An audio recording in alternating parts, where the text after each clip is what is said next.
Bradley Walsh paused. The studio lights flickered, the tension thick as the final contestant stared buckled beneath that blazing chandelier.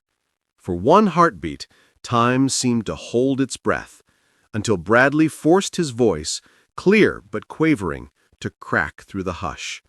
"Hold on, everyone! Stop the clock!" The audience stared. The chaser frowned.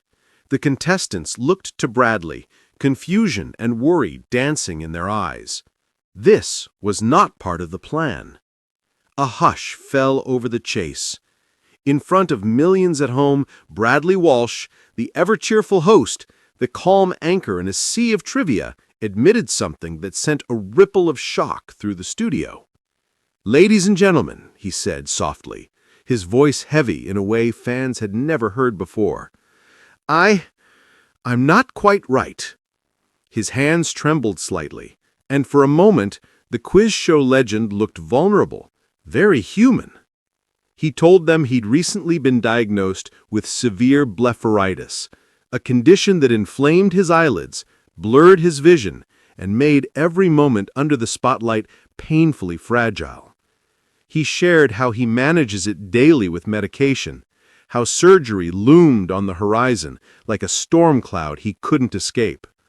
For a man who has trafficked in laughter, this confession felt raw and terrifying. Even more shocking was the weight that Bradley carried behind the scenes. Years ago, doctors warned him he was a time bomb. His cholesterol was dangerously high, and his heart could betray him at any moment. He quit drinking, shed the pounds, and tried to tame his mortality. Now, under the studio's glaring lights, the truth spilled out. The man who hosts one of Britain's most beloved quiz shows was fighting a battle most viewers knew nothing about. Tears welled in the eyes of some contestants. The crew exchanged glances. The chaser softened. The live audience sat motionless, stunned by Bradley's bravery. In the silent beat after his confession, Bradley wiped his brow. He drew in a shaky breath and looked directly into the camera. "I love this show. I love you all. But right now, I need to slow down. I need to fight this the right way." At that moment, something extraordinary happened. The studio erupted in support. Contestants voiced their solidarity. The chaser nodded respectfully, and the audience stood, not for a victory, but for Bradley himself. Across social media, fans were left speechless. Comments flooded in. "He's been making us laugh all these years, never knowing he was hurting." Bradley Walsh breaking down the wall, "We love you, mate."